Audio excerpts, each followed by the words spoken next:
And the first point I want to get over to you is that the world is not like that at all, or let us be more polite. The world in which I live is not like that at all. Bienvenue sur Radio Recyclerie, le podcast des idées, des débats et des écologies, à écouter en accès libre sur larecyclerie.com.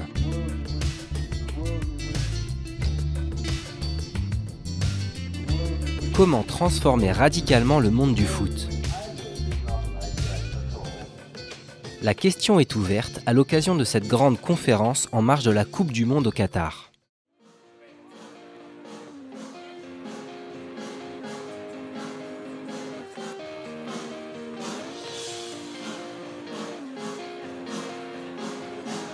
Bonsoir tout le monde. On m'entend ? Bonsoir. Bonsoir à tous. Bonsoir On peut à peut-être tous. applaudir Fauve, Ulrich et François qui seront avec nous ce soir. Je passe le micro. Il marche pas ce micro. Parce que là on m'entend. Ah ben voilà, là, il marchait pas ce micro. Merci les gars. Vous avez fait du bon boulot. Ils seront avec nous toute la soirée pour ambiancer comme ça va être sympa. Bonjour à tous, merci beaucoup d'être avec nous ce soir. Nous, on est ravis d'être avec vous pour cette première du... je vais retrouver le... Futur Football Club. À chaque fois, je bute. Ouais. Futur Football Club.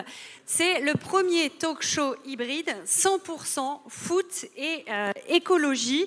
Et ce soir, on vous fait rater le match de la Coupe du Monde. On est désolé que vous soyez avec nous en direct ici à la Recyclerie ou bien devant votre écran parce que oui, on est retransmis en direct sur la page LinkedIn de notre partenaire Écolosport et on vous rassure, évidemment, l'empreinte carbone, elle va être compensée.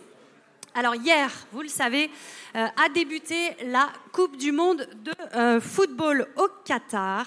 Cet événement a près de 6 millions de tonnes de CO2, une bombe de carbone, une bombe de polémique aussi, on va en reparler, mais qui donne tout son sens à cet événement ce soir. Alors moi, je suis Marina Berthe, je suis journaliste à France 24, où j'ai créé, il y a plus de 10 ans maintenant, l'émission d'environnement élémentaire. Et moi, je m'appelle Anne-So Supio, je suis une débutante podcasteuse. D'ailleurs, si vous voulez écouter, il sort tous les mardis matins 6h30. Ça s'appelle Le Plein de Sens. Et franchement, en toute humilité, c'est vraiment génial. Attention, autopromo. Évidemment. Alors, comme le disait Marina, ce soir, on est assez fiers de vous faire louper le match. Finalement, Sénégal-Pays-Bas, c'est ici que se trouve la grosse affiche à la Recyclerie.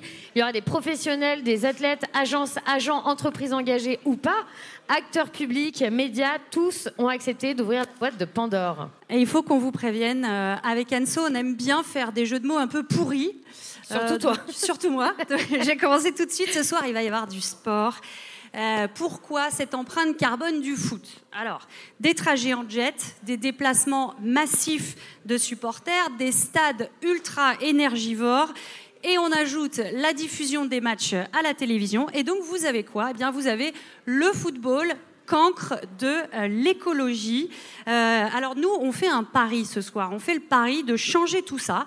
Que ce sport, justement, qui est le plus pratiqué et peut-être, et sans doute même le plus populaire au monde, eh bien, il devienne un acteur clé de la transition écologique. Parce que, Anso, il faut bien se faire une raison, le foot a un avenir, le foot va durer.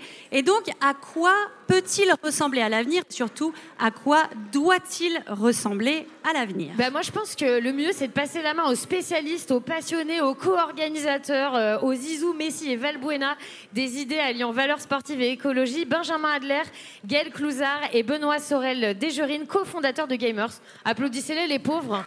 Allez, on les encourage. Quand même. Gamers, c'est le premier programme français de contribution climat dédié au sport professionnel. Bon, peut-être approchez-vous de nous. C'est quand même plus sympa. Déjà, primo, merci beaucoup d'être là, parce que ça nous fait plaisir. On y a mis beaucoup d'énergie et c'est important qu'on puisse avoir ces débats tous ensemble avec les intervenants qui sont là. Donc moi, c'est Benjamin, je suis donc cofondateur et président de Gamers. Gamers, c'est quoi ? Comme ont parfaitement dit Marina et Anso, c'est un programme de contribution climat qui est entièrement dédié au sport professionnel et au sport amateur. Donc nous, notre job, il est triple. Un de notre jobs, c'est de calculer des empreintes carbone et biodiversité des acteurs du sport pro et de pouvoir permettre leur contribution à travers un mécanisme de compensation, mais très vertueux et qui a pour vocation derrière à servir le football amateur sur les territoires pour une pratique plus éco-responsable. On a également un fonds de dotation qui s'appelle Gamers Fund, qui est entièrement dédié aux opérations de sensibilisation, de régénération et de réparation écologique et qui a vocation également à embarquer sur les territoires le sport amateur. Et l'idée, c'est de permettre à la grande famille du sport professionnel, et pas que, incluant les marques évidemment, et Gaël va parler des marques, de pouvoir permettre le financement de ces opérations-là pour que collectivement, tous ensemble, on arrive à gagner ce combat qui est vital. C'est comment est-ce qu'on arrive à mettre la formidable puissance, le potentiel d'impact positif du sport au service du climat, parce que pour l'instant, on en est quand même encore assez loin. Voilà. Bonsoir. Juste en fait, moi il a tout dit, donc on n'a pas beaucoup de temps non plus. Juste pour dire une chose, je parlais à 2-3 amis qui n'étaient pas forcément conscients de l'écologie aujourd'hui, et quand je leur ai dit on va faire un truc sur le sport et l'écologie, ils m'ont dit encore des bobos, c'est pas possible, à la base vous voulez changer les choses, mais vous aimez pas le foot. En fait non, ce qu'il faut comprendre, c'est qu'il y a beaucoup de personnes aujourd'hui qui sont liées à l'écologie et qui sont clairement fans de sport et de foot en particulier. Il faut bien se dire que c'est pas parce qu'on mélange le foot et l'écologie qu'on n'aime pas le sport, qu'on n'aime pas l'industrie qui va avec, etc. On veut juste faire en sorte que les choses évoluent dans le bon sens. Voilà, donc j'espère que vous allez passer une bonne soirée, que ça va vous plaire. Et puis merci. Tu veux rien dire, non, comme d'hab? Bonsoir. Merci à tous les trois. Allez-y, jouez là les gars, vous en mourrez d'envie. Tirez d'autres en plus, ça fait du bien ça. Tu peux y aller. Alors pour décortiquer tout ça, on a un vaste programme et on va y aller par 4 chemins. On a 4 capsules thématiques avec nos invités qui sont tous là au premier rang avec nous. Vous allez voir qu'il y a du beau monde. D'abord, on va se demander si le foot français est bien mûr pour changer radicalement. Et pour répondre à cela, on aura Alexis Danjon qui est journaliste d'investigation à l'Équipe, spécialiste d'écologie, et Delphine Benoît, consultante RSE, rédactrice à Écolosport, qui est le média de la transition écologique dans le sport et qui est partenaire de cette... Restez en place, je vous appellerai. Mais enfin, on ne vous a pas encore appelé, allons donc. Ils sont impatients, ils sont impatients. Seconde. On va aussi se projeter ce soir, certes, sur ce qu'on peut faire dès maintenant, mais surtout en 2026 pour la prochaine Coupe du Monde. Elle est organisée par les États-Unis, le Canada et le Mexique. Bon, déjà, on sent que ça pue du cul. On sera avec Antoine Mich de Football Écologie France, une association qui accompagne les acteurs du football dans la transition écologique, et Thomas Seyé, coordinateur RSO à la Fédération française de football. Et Anso, tu vas me dire les athlètes, les marques dans tout ça, on n'en parle pas? Les athlètes, les marques dans tout ça, on n'en parle pas? Ah mais merci, quelle transition incroyable. Donc on en parle évidemment des marques et des athlètes et on va se demander comment les faire bouger et surtout qu'est-ce qui coince aujourd'hui? Pour en parler, on sera avec Sébastien Bellencontre, qui est le créateur de l'agence For Success, qui accompagne les sportifs professionnels dans la gestion de leur communication. On sera aussi avec François Plessis, qui est le directeur associé de l'agence de communication Comover. Et enfin, François Singer, responsable des partenariats à impact chez 17 Sports, une entreprise de conseil notamment pour les leaders du monde du sport. Et puis évidemment, on ne pouvait pas parler de foot sans parler de boycott. Est-ce que finalement c'est une arme efficace ou alors totalement contre-productive? On posera justement la question à Jean-François Julliard, directeur général de Greenpeace France, et à Sabine Gagnier, responsable de programme chez Amnesty International France. Mais alors évidemment, cette soirée, il ne faut pas qu'elle soit trop déprimante non plus, Anso, parce qu'on aura des solutions. Oui, il y a déjà des solutions qui existent avec Arnaud Gandec, Match for Green, Romain Lauvergnat de Stadium Go et Marin Pugnat de l'agence parisienne pour le climat. Et puis, on reparlera avec Gamers, avec une présentation participative de Mon Foot Carbone. Ouais, c'est bien, puisqu'on a quand même parlé en apnée. C'est bien de faire une petite pause musicale. Surtout si c'est... Nirvana. J'ai cru que tu l'avais pas. Allez, on rentre dans le gras? On y va? Allez, on y va. C'est le coup d'envoi. C'est le coup d'envoi de cette soirée. Je sais, c'est lourd. Ouais, là, ça mérite c'est hyper lourd. Allez, on rentre tout de suite dans le vif du sujet avec vous, Alexis Danjon, journaliste sportif à l'Équipe, et Delphine Benoît, consultante RSE et rédactrice à Écolosport. Oui. Alexis, je vais me tourner vers vous. Oui. Vous êtes journaliste sportif, ça fait 15 ans que vous travaillez à l'équipe et vous êtes vous-même très écolo. Vous avez tenu un blog pour Libé pendant un an dans lequel vous avez raconté votre transition écologique. Ma première question, elle est très simple, je ne sais pas si elle va vous plaire, mais est-ce que très clairement aujourd'hui, foot et écologie, ça fait deux ? C'est pas aussi simple que ça. Enfin, je vais répondre ça dépend. Parce que ça dépend vraiment, ça dépend des clubs, ça dépend des endroits, ça dépend des territoires. Et il n'y a pas vraiment de réponse qu'on peut donner. Enfin, un exemple assez concret, un club professionnel qui s'appelle l'Olympique Lyonnais, qui fait beaucoup de choses pour l'écologie et qui fait très attention. Et en même temps, il y a d'autres clubs qui sont beaucoup moins regardants sur ces questions-là.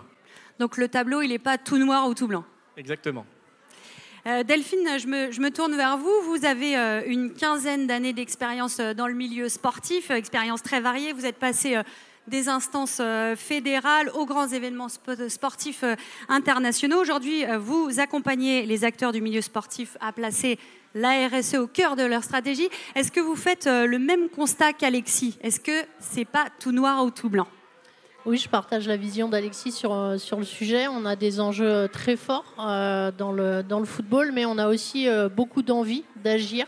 Et maintenant, il faut qu'on arrive à booster et à cadrer tout ça pour avancer dans le bon sens. Donc il y a des choses qui se font. Excuse-moi Delphine, je suis obligée de reprendre le micro, je suis désolée. Alexis, on va parler de la Coupe du Monde du Qatar. Maintenant, Marina l'a dit, c'est 6 millions de tonnes, enfin 3,2 millions de tonnes de CO2, officiellement, mais ouais. 6 millions selon Greenly. Pour vous donner une idée, les JO de Paris 2024, c'est envisagé à 1,5 million de tonnes. Comment est-ce que le foot peut justifier une telle empreinte carbone auprès du grand public ? Bah, il ne peut pas. Voilà. Là, typiquement, aujourd'hui, c'est impossible de justifier une telle empreinte carbone pour une compétition qui va durer un mois, où ils ont construit des stades pour un mois. Enfin, les stades, ils vont rien faire, ils vont rien en faire après. Et il y en a un qui va être démonté, mais on ne sait même pas où il va repartir après. Et aujourd'hui, c'est une compétition comme la Coupe du Monde au Qatar, c'est injustifiable. Du coup, il va y avoir des stades fantômes à la fin, ça va être déconstruit. Qu'est-ce qui va se passer ? Ils ont prévu d'en transformer certains en supermarchés, d'autres en hôtels, de réduire la capacité des stades. Alors le seul truc pour l'instant qui est prévu, c'est qu'ils vont donner 170 000 sièges aux pays en développement. Ah bah c'est pas mal, sympa les gars, merci beaucoup, oui, effectivement.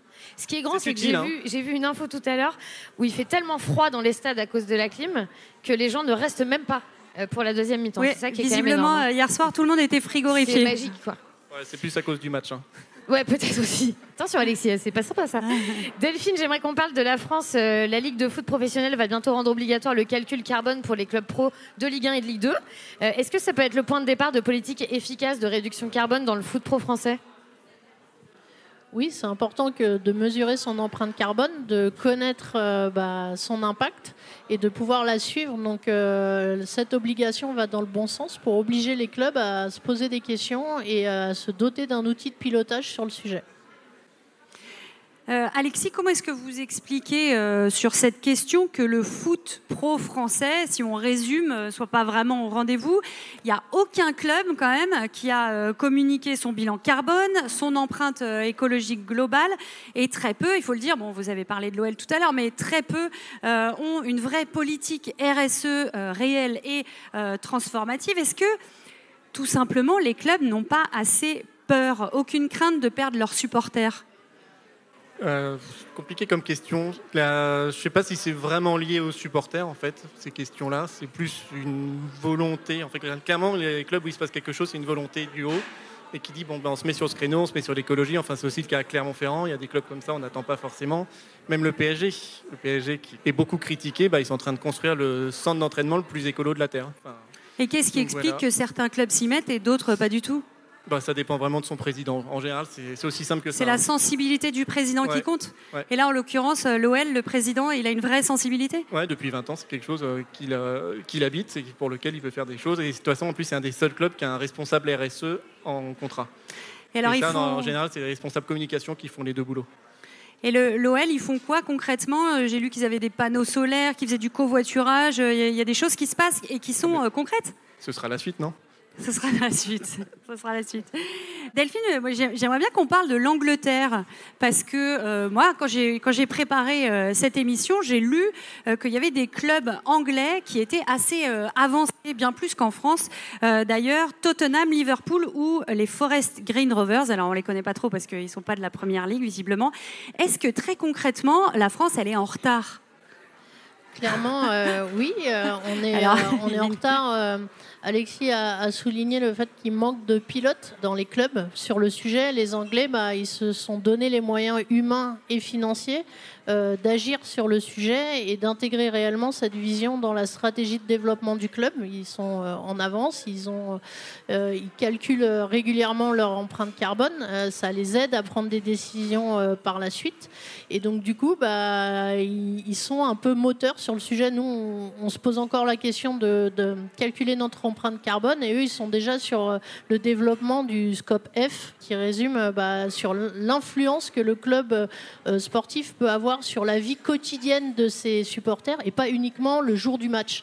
Donc on est déjà à une étape supplémentaire de leur côté. Oui, ils sont en avance par rapport à nous, c'est clair. On est à la traîne. Alexis, l'écologie était encore complètement ignorée il y a quelques années. J'ai l'impression qu'on ne t'apprend rien. Est-ce que tu as le sentiment que la prise de conscience du foot, de sa responsabilité environnementale, est actée ou pas du tout ? Moi, je trouve qu'il y a eu un point de bascule quand même cet été, avec tout ce qu'on a vécu, les canicules à répétition, la sécheresse, etc., où là, finalement, on s'est aperçu que le réchauffement climatique, c'était pas un truc qui arrivait dans 10 ans, 20 ans. En fait, ça commence déjà, donc il y a une bascule cet été, clairement. C'est récent. Et alors, Delphine, le changement, est-ce que tu crois que ça leur fait peur au club ? Est-ce qu'ils ont peur que ça leur coûte cher ? Alors ça, effectivement, pour l'instant, ils voient plus la RSE comme un poste de dépense qu'un réel investissement sur l'avenir. Ceux qui l'ont compris, tu parlais de l'Olympique Lyonnais, mais il y a aussi le Stade Lavallois qui est avancé sur le sujet en Ligue 2. Ils sont en avance sur les autres et ils le voient plus vraiment comme de l'investissement et des opportunités, et ça marche. Donc j'aimerais bien qu'on mette encore plus en avant ces bons exemples. Et je pense qu'ils ont surtout peur de l'image que ça peut renvoyer. On a quand même dans un milieu où il y a pas encore...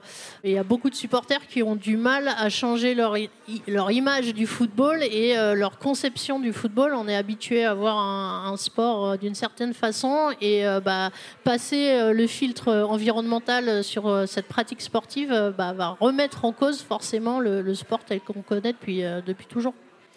J'ai envie de vous poser une question à chacun, une question qui tue. Est-ce que tout simplement le foot professionnel peut continuer à exister, sachant que si on fait la transition, il va bien falloir faire des choix, il va bien falloir renoncer à certaines choses de nos modes de vie. Il y a certains domaines dans lesquels on va devoir renoncer à des choses. Est-ce que c'est bien raisonnable de continuer à jouer au foot comme on joue au foot aujourd'hui ? Alors, le foot professionnel peut continuer, mais il faudra qu'il continue sans spectateurs. Parce que c'est quand même la principale source d'émissions de CO2, comme tu l'as confirmé.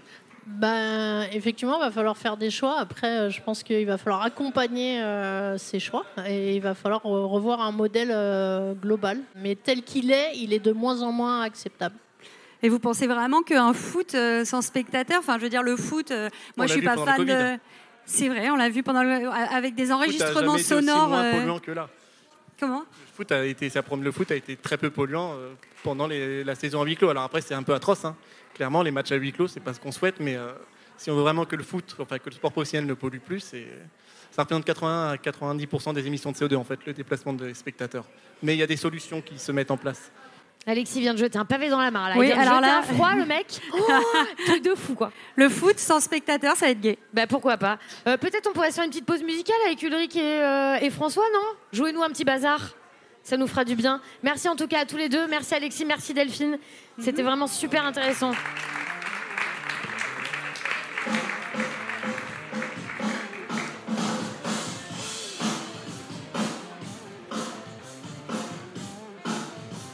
Et là, on va se poser... Ouais, ça suffit, là. Ça suffit, interlude. Ça y est, ils prennent leurs aises. C'est non, stop. Et si la prochaine Coupe du Monde en 2026 était différente, complètement différente, ce sera donc, je le disais tout à l'heure, aux États-Unis, au Mexique et au Canada. Bon, on a 4 ans pour y arriver, Anso, on a du temps et du coup, on va regarder ce qui peut et surtout ce qui doit être fait. Et pour ça, venez me rejoindre, Antoine Mich de Football Écologie France, association partenaire de Game Earth. Antoine. Oui. Antoine. Voilà. Thomas Seyé de la Fédération française de football qui depuis septembre et jusqu'en mai prochain met en place dans 8 régions de France des opérations de contribution carbone avec Gamers. On va en reparler. Merci beaucoup à tous les deux d'être avec nous. Thomas, vous êtes donc chargé de projet responsable RSO à la Fédération française de football. Merci beaucoup déjà d'être avec nous parce que à tous. On sait que les critiques sur la Coupe du Monde du Qatar forcément rejaillissent sur la Fédération française de football. Donc bon, voilà. Et puis Thomas, de par son statut, la fédération doit être moteur de la transformation écologique du foot amateur. On a des milliers de clubs, on a des millions de licenciés. Est-ce qu'aujourd'hui, selon vous, la Fédération française de foot assume pleinement cette responsabilité ? Alors la réponse est oui. Il y a eu un premier point de bascule chez nous il y a à peu près 3 ans, en 2019. Disons qu'on était sur une manière de travailler où la Fédération française de foot faisait de la RSE sans le savoir. Évidemment, ça fait partie de notre ADN et notamment sur les questions sociales plus qu'environnementales. Il y a eu un point de basculement en 2019 et on s'est fait accompagner pour ça. Désormais, ça fait vraiment partie des priorités de la FFF. La politique de responsabilité sociétale de la fédération fait partie des piliers de la stratégie fédérale sur le mandat qui nous conduira jusqu'en 2024. Donc oui, c'est une priorité aujourd'hui. Il y a une phase de prise de conscience qui est en train de s'achever et maintenant on est dans la mise en action. C'est récent, 2019. Oui, c'est assez récent. Antoine, je me tourne vers vous. Vous accompagnez tous les acteurs de l'écosystème du football dans leur transition écologique. Oui, avec un micro, c'est mieux. Dites-nous un petit peu plus ce que vous faites sur le rôle de Football Écologie France. Je crois que vous faites déjà pas mal de choses sur le terrain. Oui, alors, Football Écologie France, c'est une association d'intérêt général à but non lucratif qui réunit finalement des gens qui sont passionnés de foot et d'écologie et qui donc savent apporter une vraie valeur ajoutée terrain aux acteurs qui sont dans le sport et notamment le football. Et donc on a de l'expertise, donc on accompagne les clubs de football et leurs collectivités. C'est très important parce que chacun a ses leviers sur la question de la transition écologique. Donc on apporte des connaissances et donc des compétences aussi. Ensuite on les accompagne sur le terrain dans leurs événements, tout simplement parce que les événements c'est aussi le rassemblement de leur communauté. Donc il faut faire progresser les gens d'un club mais toute la communauté d'un club. Et puis ensuite on leur apporte des outils spécifiques parce que quand on veut agir, il faut avoir effectivement des outils type diagnostic, Donnez-nous un exemple peut-être d'un outil. Alors, 2 exemples très simples. On fait avec eux un diagnostic 360 degrés du club sur la transition écologique. D'accord. Donc finalement, on les situe. Est-ce qu'ils sont bons, pas bons ? Enfin, c'est pas la question, mais en tout cas, vous mettez des bons points. On leur dit, quelque part, on leur explique par rapport à ce qu'ils pourraient faire. Où est-ce qu'ils se trouvent à l'heure actuelle ? Sur la question des déchets, l'énergie, des transports, l'alimentation, etc. Donc ça leur donne vraiment un point détaillé et donc derrière ils peuvent se projeter sur une feuille de route. Parce qu'en fait il faut de l'information pour pouvoir agir, c'est ça l'idée aussi. Il faut savoir d'où on part et où on peut aller. Voilà, ça c'est très important. Et autre sujet, en fait, il faut faire comprendre ce qu'est la transition écologique du football. Et donc pour ça, en fait, les gens ne sont pas forcément tous éclairés sur le sujet. Et donc on a des ateliers pédagogiques, dont celui qu'on aime bien qui s'appelle la fresque écologique du football. On connaît la fresque écologique du climat, vous faites celle du football. C'est ça, exactement. Et donc derrière, ça fait connaître le sujet en un temps très rapide, mais surtout ça donne envie d'agir. Parce qu'en fait, il ne faut pas que ça soit non plus une contrainte. Il faut que les gens aient plutôt envie de le faire que pas. Et donc avec cet atelier-là, on leur donne envie de le faire au sein du club, mais avec aussi, encore une fois, toute la communauté du club. Et ça marche ? Ça cartonne, ouais. Ça cartonne. Ouais, tout à fait. Oui. Vous aussi, vous aimez les jeux de mots. Ouais. Non, mais oui. On met des buts. On va droit au but. Voilà. Wow. Et, voilà. Merci. Super. Donc, à l'heure actuelle, on accompagne une centaine de clubs et on les challenge. Donc, pour refaire un jeu de mots, vraiment, on les marque à la culotte pour qu'ils mouillent le maillot dans la durée. Parce que, voilà. Alors là, la métaphore est filée. Magnifique. Merci. Thomas, qu'est-ce qui est déjà mis en place aujourd'hui au sein de la Fédé? Je crois que vous avez fait une contribution carbone d'un match de l'équipe de France. Alors oui, entre autres, il y a beaucoup de choses qui sont mises en place dont on parle peut-être pas assez pour expliquer un petit peu ce mécanisme de contribution carbone. Donc concrètement, ce qu'on a fait avec Gamers, on s'est fait accompagner. On a réalisé le bilan carbone d'un match de l'équipe de France, donc le match France-Danemark qui s'est disputé le 3 juin dernier au Stade de France. Et sur la base du bilan carbone et de ce chiffre, on transforme en fait le chiffre en une contribution financière de la FFF au profit d'un dispositif de sensibilisation et d'accompagnement du football amateur sur le sujet de la transition écologique. Donc concrètement, on a agi en septembre dernier, au moment de la rentrée du football, qui est l'une de nos opérations au début de la saison, et on a accompagné 8 clubs qui ont été sensibilisés par un certain nombre d'associations expertes, dont Football Écologie France fait partie, mais aussi d'autres associations, Landestini par exemple. Et ils sont intervenus sur des ateliers de sensibilisation. Ça, c'est la première phase de la contribution carbone sur le terrain. Et la deuxième phase, c'est plus de l'accompagnement là, sur le long terme, donc sur l'ensemble de la saison, pour mettre en œuvre des projets au sein du club liés à la transition écologique. Et tout ça, c'est tout nouveau? Alors oui, c'est tout nouveau. Ça s'inscrit même dans une démarche plus globale, puisqu'on parle de contribution, de compensation carbone. Ce que je tiens à souligner quand même, c'est que ce n'est pas le seul mécanisme efficace. Au contraire, même, il faut commencer par le début. Pour dire vrai, on va lancer très prochainement au niveau de la FFF une consultation pour être accompagné sur la mesure de l'empreinte carbone de l'ensemble de nos activités et mettre en œuvre un plan de réduction des émissions de gaz à effet de serre en fonction de ce calcul qui sera fait. Donc les vraies premières étapes, c'est ça, c'est la mesure et c'est la mise en œuvre d'un plan de réduction efficace sur nos émissions avant de parler de manière plus globale de compensation. Ça se fait à long terme. Mais voilà, ça vient dans un troisième temps. Antoine, pour poser le décor, on est obligé forcément de parler de la polémique du char à voile qu'on a adoré. Kylian Mbappé et Christophe Galtier qui rigolent quand on leur demande s'ils pouvaient prendre le train. Il y a derrière ces rires finalement une ignorance des enjeux climatiques. Est-ce que c'est représentatif du foot français pro ? Et est-ce que finalement on ne devrait pas envisager une formation obligatoire, un peu comme ça a été fait avec nos ministres par exemple ? Alors, effectivement, mais le sport en général, le football évidemment, parce que c'est le premier sport au monde et c'est le plus présent dans les médias, on voit qu'il y a une forme de déconnexion. En tout cas, les gens ne sont pas assez au fait des enjeux. Et donc, effectivement, il y a une question de formation. Ça, c'est une évidence. Mais derrière la formation, il y a aussi la question de est-ce qu'ils sont en volonté pour agir concrètement. En fait, on peut être formé à des milliards de choses. Mais derrière, c'est qu'est-ce qu'on en fait concrètement. Donc, il faudra certes une partie formation, et je pense pour l'ensemble des gens, tout comme l'ensemble des citoyens essayent de se former sur ces sujets-là, mais derrière, il faudra aussi mettre en place des moyens pour déployer des actions, et Thomas le disait, il va falloir qu'il y ait un plan d'action pour chaque club, pour chaque fédération, et donc c'est à travers les années et les actions concrètes qu'on verra vraiment la réduction de l'empreinte carbone, et aussi tous les avantages socio-économiques qui vont avec. Parce que ce qu'on oublie souvent, c'est que dans la transition écologique, quand on fait bien les choses, on a aussi des bénéfices socio-économiques. Et c'est pour ça que, par exemple, à Football Écologie France, on dit qu'on fait de l'écologie populaire et inclusive. Parce qu'en fait, le football est populaire. Et donc, on apprend aussi des choses et on fait agir des gens qui, parfois, sont assez éloignés de ces sujets-là. Ouais.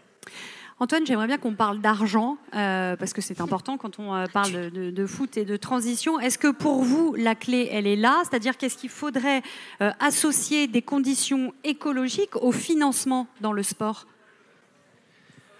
Alors, quand on regarde un petit peu ce qui se passe aussi au niveau des entreprises en général, et souvent je dis un petit peu de façon assez directe que le sport a à peu près 10-15 ans de retard sur les questions d'environnement par rapport à d'autres acteurs économiques.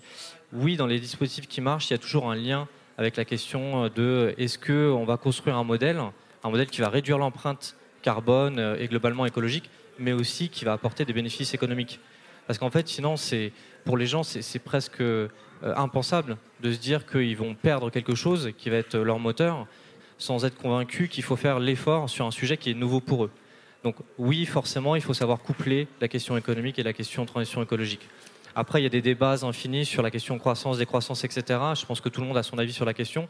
Mais en tout cas, ce qui fonctionne dans ce que moi je vois sur le terrain et qui fonctionne, c'est que quand on fait comprendre que quand on fait de la transition écologique, on y gagne aussi sur les questions On y gagne quelque chose. C'est toujours comme ça que ça marche, à vrai dire. Oui, je vais donner un exemple très simple. Il y a des clubs, ils se sont investis sur ces sujets-là et ils ont vu arriver de nouveaux partenaires qui sont attirés par ces questions-là et qui veulent aider le club pour avancer. Vous voulez dire des entreprises, des sponsors? Alors oui, effectivement, les partenaires des clubs, c'est souvent des entreprises. Il y a aussi la mairie et d'autres partenaires.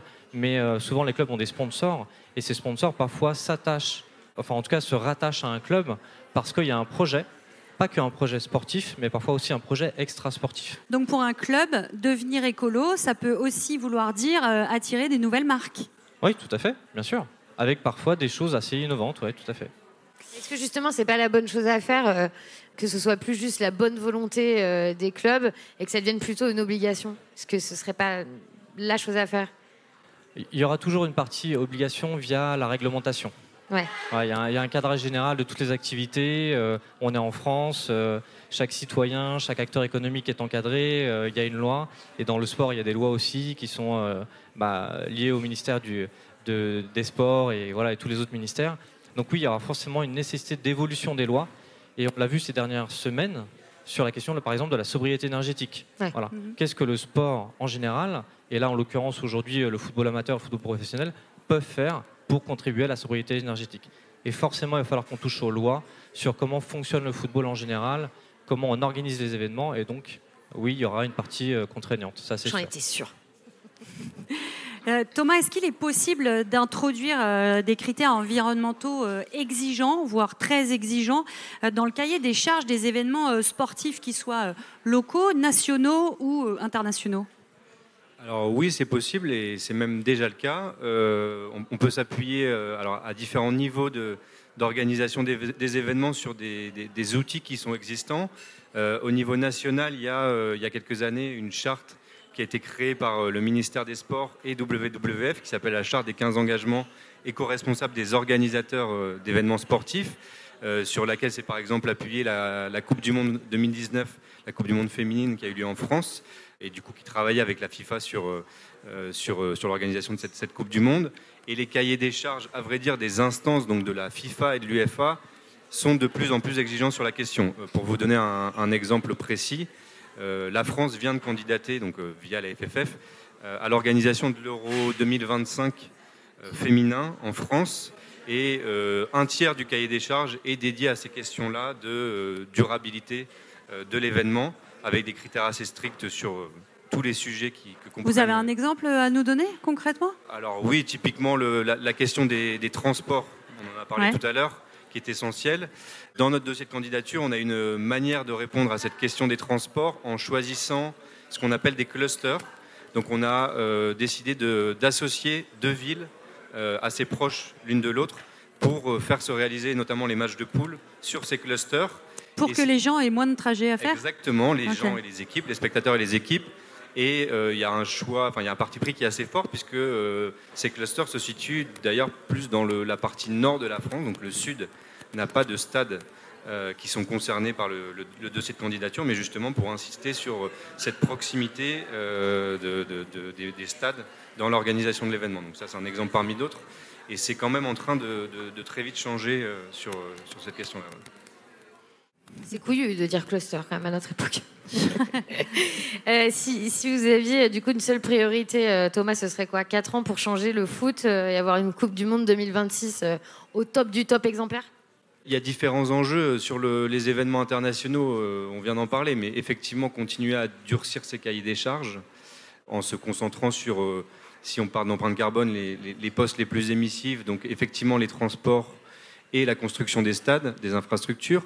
Après, il faut quand même avoir à l'esprit que mettre un critère très strict, par exemple, sur la construction des stades en exigeant qu'il n'y ait que des stades déjà existants, ça freine aussi la possibilité à des nations émergentes du monde du foot de postuler à ces compétitions internationales. Et on se concentrerait uniquement sur des pays très développés du point de vue du football, ce qui serait assez discriminant. Donc il y a aussi cet équilibre à trouver sur peut-être allier un potentiel de développement du pays d'un point de vue du football avec une construction raisonnable de stades.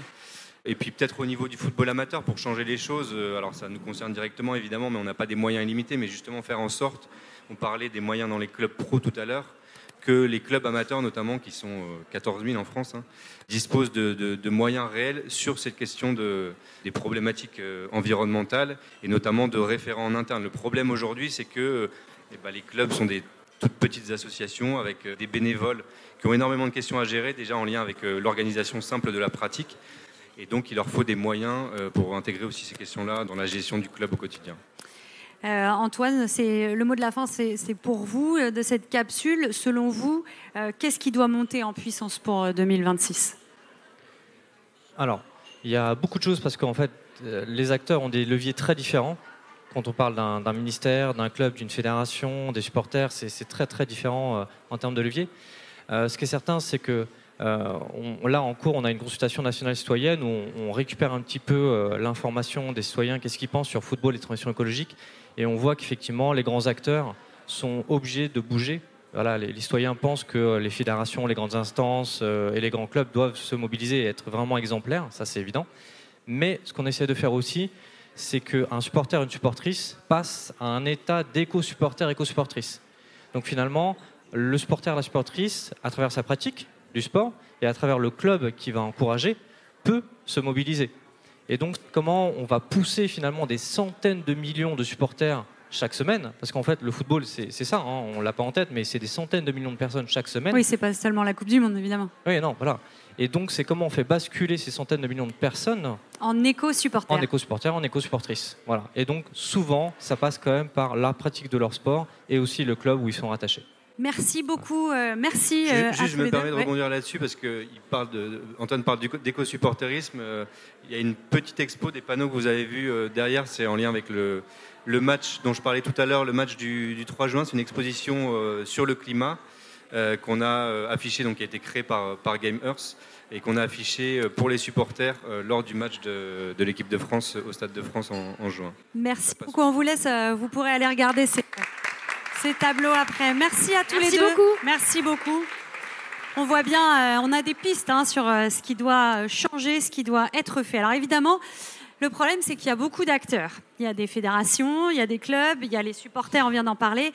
Mais aussi, bien sûr, il y a les joueurs. Alors comment on va faire pour convaincre les athlètes célèbres et les marques influentes de s'engager publiquement pour l'écologie? On va essayer de répondre à cette question. Balance du son un peu fauve pour qu'on accueille nos invités. Sébastien Bellencontre du groupe Fort Success, François Plessis de l'agence Comeover et François Singer de l'agence 17 Sport.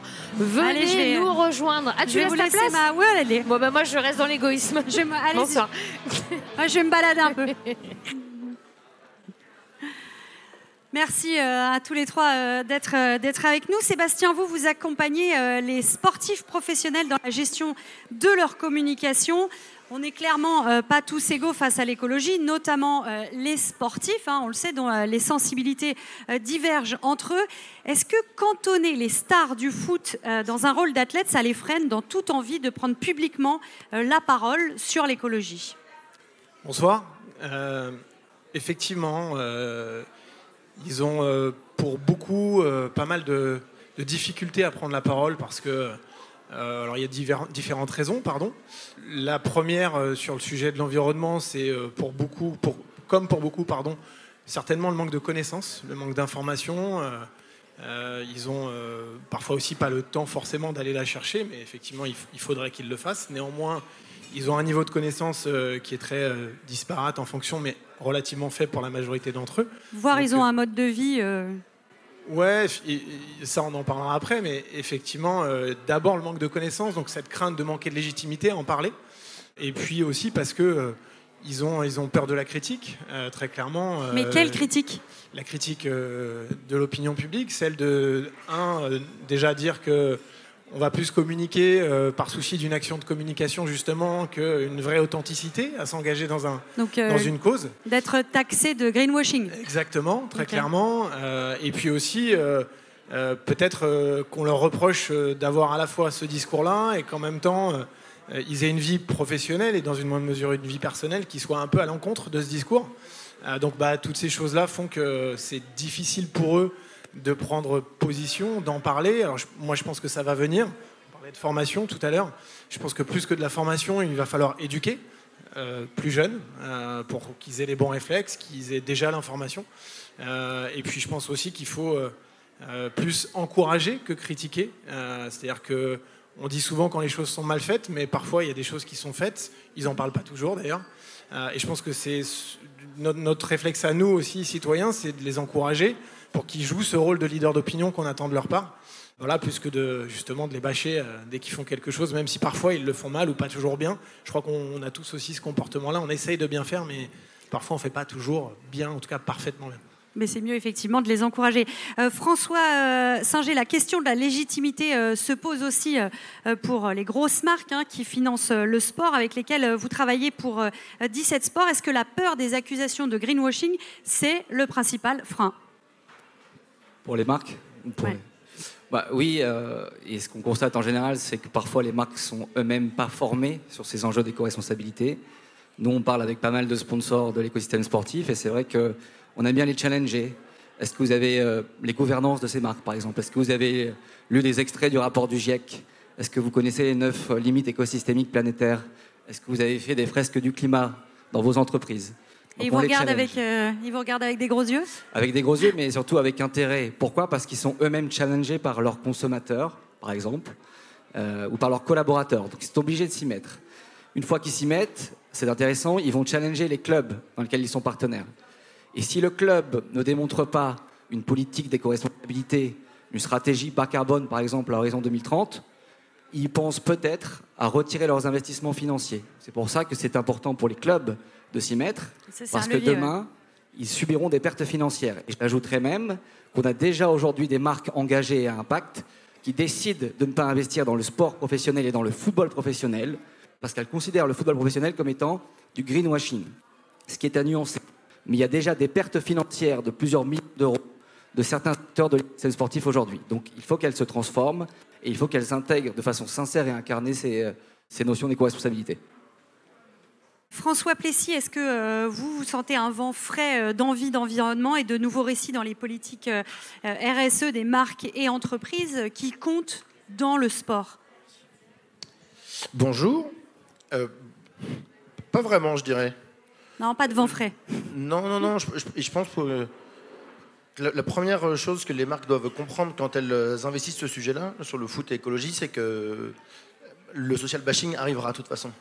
Quand on est Adidas et qu'on fait un maillot ou des chaussures recyclées, forcément, on sera taxé de récupération.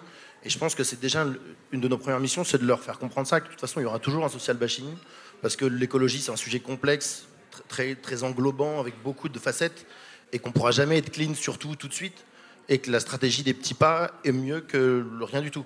Donc je pense que déjà notre premier rôle, c'est ça. De leur dire qu'il faut passer outre la critique. Exactement, et qu'on doit en passer par là. Et sur le vent de fraîcheur, pas vraiment, on voit encore plutôt des intentions qui sont des intentions de communication qui vont malheureusement pas souvent jusqu'à la fin de l'idée. Souvent dans nos recommandations d'agence, quand on fait des recommandations, souvent l'idée un peu green de la reco, c'est celle qui saute à la première discussion budgétaire. C'est même systématiquement ça, sur la mesure du bilan carbone, sur des goodies éco-conçus, etc. Et c'est souvent l'intention qui s'écroule le plus vite. Donc nous aussi, en tant que professionnels, on a une responsabilité là-dessus. De leur dire non, on ne zappe pas le... Exactement, mais encore, malheureusement, très souvent, c'est dans l'intention et ça se détricote très vite. Je voudrais qu'on revienne un peu sur ce qu'on disait tout à l'heure, Sébastien. Est-ce que les joueurs et joueuses connus doivent accepter et finalement assumer de s'engager pour l'environnement sans être irréprochables dans leur vie de tous les jours? Est-ce qu'il ne ferait pas mieux de dire, bon, bah allez, j'assume? Oui, ils doivent. Après, je pense qu'il faut... ce que tu disais, François, c'est assez juste. C'est-à-dire qu'à un moment donné, il faut accepter d'être critiqué. Maintenant, c'est pas facile pour eux parce que, évidemment, ce sont des gens qu'on passe... en tout cas, on passe notre temps à les conditionner pour être très performants, avoir énormément confiance en eux, dans un environnement et un sujet qu'ils maîtrisent parfaitement. Donc, ils ont évidemment tous des égos assez importants et forts, et il en faut pour réussir dans une telle carrière. Et c'est vrai que dès qu'on les amène sur des sujets qu'ils maîtrisent moins, c'est beaucoup plus délicat pour eux. Et effectivement, ils ont peur de cette critique parce qu'ils savent que cette critique peut être justifiée. En revanche, effectivement, le petit pas par petit pas est une bonne approche. Et c'est vrai que c'est celle qu'on essaye, nous, de leur conseiller aussi, parce que c'est un sujet, on parle des marques. Les sportifs sont aussi très sollicités par les marques. Et c'est vrai que je le vois aujourd'hui depuis quelques temps, la vraie tendance, c'est que les marques viennent pas forcément voir des sportifs très connus, mais des sportifs qui ont des engagements, qui s'investissent dans des causes qui leur sont chères. Encore une fois, l'authenticité, c'est ce qu'il y a de plus important. Effectivement, on va parler de greenwashing, de social bashing en général. Mais c'est vrai qu'ils ont du mal à le faire parce qu'ils ont tout le temps été éduqués à être parfaits, à tout réussir et à ce que l'échec ne soit pas une option, en fait. Et donc, c'est vrai que mal maîtriser quelque chose ou ne pas bien le faire tout de suite, pour eux, c'est difficile de l'accepter. Et donc, la critique face à cet échec, quand bien même il est temporaire, elle est aussi difficile à accepter. François, j'aimerais bien qu'on parle du fait qu'il y a certaines fédérations internationales qui sont encore sponsorisées par des industries polluantes ou destructrices pour la santé. Clairement, la question se pose pour toutes les compétitions de foot, y compris en France. Comment on fait pour changer ça ? C'est une très bonne question. Il faut savoir qu'en 2021, on a eu, je crois, plus de 250 partenariats qui ont été faits dans le sport avec des industries polluantes. Donc ça vous donne un peu une idée aussi de la transition du mouvement sportif qui doit s'opérer. Aujourd'hui, pour moi, les fédérations, les clubs doivent intégrer dans leurs critères de sélection des marques ces enjeux d'éco-responsabilité. C'est-à-dire qu'elles doivent faire en sorte d'avoir cette due diligence, de pouvoir à la fois cerner la réalité et les réelles transformations de ces entreprises. Pourquoi ? Parce que moi, je pense qu'aujourd'hui, les entreprises doivent communiquer autour de leurs engagements éco-responsables. Par exemple, prouvez-nous en tant qu'entreprise que vous avez une politique de développement durable en accord et en adéquation avec les accords de Paris. Prouvez-nous que vous êtes dans une démarche sincère de transformation. Si vous n'avez pas un plan précis, éco-responsable et durable, je pense que la fédération, le club, est dans son droit de se dire finalement je pense que vous n'êtes pas sincère et je ne souhaite pas que vous soyez partenaire de ma fédé ou de mon club. Donc il faut que vous me montriez ces engagements en accord toujours avec ces accords de Paris. Là aussi on a un levier qui serait assez important. Oui, on a un levier. Et puis après il faut aussi que les gouvernants soient éduqués et soient instruits. Pourquoi ? Parce qu'on a encore beaucoup de présidents, de clubs, de fédés qui ne sont pas à même de connaître ces enjeux d'éco-responsabilité. Donc on doit aussi les accompagner dans cette prise de parole. On doit les éduquer aussi. Il ne faut pas avoir peur de ce mot. Et je pense que c'est aussi le rôle à tous. Tous ceux qui ont cette expertise aujourd'hui doivent éduquer ces présidents et ces grands décisionnaires. Sinon, ça peut venir d'en bas, mais si ça ne vient pas d'en haut, c'est compliqué. Et ça doit venir ensuite irriguer toutes les strates du club, de la fédé, tous les départements. Pas juste un département RSE qui est sur le côté, mais l'ensemble du modèle économique du club ou de la fédé. Et ça, c'est extrêmement important. On parle de modèle économique régénératif, contributif. Ça, c'est les prochaines étapes. Voilà, et c'est ce qu'il faut qu'elles fassent. François Plessis, les marques, elles ont aujourd'hui énormément de pouvoir. Elles peuvent, si elles le veulent, impulser un changement culturel au sein du foot pour qu'ils deviennent plus écolos. Est-ce qu'elles en ont vraiment envie aujourd'hui ? C'est une bonne question. Je pense pas, non. Je pense que, en effet, l'écologie, ça coûte cher. Ça coûte plus cher à Nike de faire un maillot éco-responsable, ça coûte plus cher à Coca de distribuer ses boissons dans des bouteilles en verre, etc. Je pense qu'elles en ont toute l'intention cachée. Je pense qu'elles sont quand même majoritairement drivées par le business, donc ça rend les choses compliquées d'avancer. Et c'est pour ça que je reviens sur le point de tout à l'heure. Je pense que la coercition par les pouvoirs publics est un vrai levier, c'est-à-dire comme on pourrait le faire sur les paquets de clopes. Montrer ce maillot a fait plus de 5000 km ou afficher, contraindre. Exactement, je ne sais pas sous quelle forme sur les volumes de CO2, mais je pense que si on attend que ça vienne des marques et des annonceurs, ça ne se fera pas, en tout cas pas dans le rythme auquel on l'espère. Donc je pense que les pouvoirs publics, les détenteurs de droits ont des vraies obligations dans ce rôle-là. Qu'est-ce qui empêche justement une taxe écologique? Une question que je peux poser à tous les trois d'ailleurs. Qu'est-ce qui empêche? Globalement, le sport et le football est quand même très soutenu par l'argent privé, par les sponsors. On voit que les droits télé, c'est jamais un sujet très simple. Donc l'argent des sponsors est essentiel. Donc on ne mord jamais la main de celui qui nous nourrit. Donc compliqué d'aller expliquer à Nike qui met plusieurs dizaines de millions d'euros au PSG qu'il va falloir tout changer, faire la moitié de ses maillots en Europe et plus en Chine. Donc je pense que la contrainte doit venir justement des pouvoirs publics et pas des seules marques et des seuls clubs. Ouais. Vous vouliez répondre à cette question ? Non, ouais, c'est un sujet effectivement délicat. Après, du point de vue des sportifs, ce que je peux vous dire moi, c'est qu'ils ont encore une fois, ils ont un rôle de leader d'opinion, ce que je disais tout à l'heure. Donc peut-être qu'ils doivent jouer aussi ce rôle-là auprès des pouvoirs publics, des institutions, évidemment aussi des financiers du sport et du football, donc les marques en l'occurrence pour la majorité. Mais oui, c'est vrai que j'ai l'impression qu'on est quand même dans une société qui fonctionne que principalement à ça. En tout cas, peut-être dans un premier temps, pour pouvoir derrière avoir des oreilles peut-être plus attentives, ouais, effectivement. Oui, et puis je pense qu'il faut qu'on arrive à démontrer, ça va être l'enjeu de tous, en jouant aussi ce jeu de vocabulaire économique, il faut qu'on arrive à démontrer que on crée de la valeur, en intégrant une politique d'éco-responsabilité, on crée de la valeur financière positive, on crée des retombées économiques positives. Je vous donne un exemple très concret, on en a parlé tout à l'heure des Forest Green Rovers, c'est un club qui est en division 3 anglaise, pour être partenaire maillot. Aujourd'hui, les sponsors se battent pour être partenaire maillot de ce club. C'est plusieurs centaines de milliers d'euros, voire presque 1 million de pounds pour être partenaire maillot face avant du club. Dans la même ligue, les clubs n'arrivent pas à trouver des financements pour arriver à plusieurs centaines de milliers d'euros. Oui, donc c'est ce qu'on disait tout à l'heure, ça attire l'argent. Ça tient. Et pourquoi ? Parce que donc il a été élu par la FIFA le club le plus écolo du monde, parce qu'il a créé au cœur du modèle économique des retombées positives, d'éco-responsabilité. Les joueurs sont véganes, la pelouse, les maillots. Ils ont 125 fan clubs dans le monde. Ils vendent 5000 maillots par an. C'est extraordinaire. C'est un cas d'usage qui mériterait d'être partagé et qui génère des retombées économiques positives. Quand ils jouent à la télé, il y a Club Écolo, tous les médias veulent le voir. Donc on a un cas très concret avec des chiffres qui démontrent que si on arrive à faire ça en France ou à démocratiser ces politiques d'éco-responsabilité, on générera des retombées économiques positives. Mais alors, vous le disiez à l'instant, c'est un club de 3e division. Est-ce que c'est applicable au club de 1re division ? Bien tout sûr. Ça, vegan, tout ça. Bien sûr, je pense que, alors pas forcément tout de suite vegan, mais intégrer une politique d'éco-responsabilité dans un club, c'est plusieurs centaines de millions d'euros. Pourquoi aujourd'hui un club est toujours capable d'investir 1 million d'euros sur un joueur de 13 ans et d'avoir une vision long terme en pouvant revendre ce joueur et pas investir 200 000 euros dans une politique de développement durable transformatrice d'un modèle économique ? Qu'on ne me dise pas qu'il n'y a pas de moyens financiers, que ce n'est pas possible. Et moi, c'est cette disparité qui me donne envie d'aller plus loin. Et je pense que les clubs iront et je pense qu'elles ont les moyens financiers de le faire.